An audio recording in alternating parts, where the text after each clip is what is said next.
So tie-ins, undefined shutdown. Do you need some shutdown case? For only analyzer, actually, sir, we have engaged OEM. This is depend on OEM feedback, but till now ATQC is not done. Okay. Can you consider one worst case scenario or? Yeah, sure.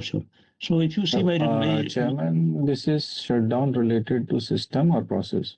No, this is, shutdown when you are doing tie-ins. When you are doing tie-ins. In instrument and tie-ins electrical. in the existing electrical and instrument and PLC. So there is a possibility of shutdown because of some vibration, because of some loose contact. So this is a standard. For carrying out this construction, you may need shutdown or you may need a hot tapping. That we will consider later. So tapping in the main gas pipeline, injection gas piping pipeline, are you going to do the hot tapping or you are going to do the during shutdown?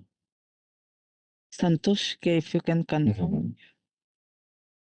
There will be no hot tapping. It will be done during shutdown, but let's hear from our piping.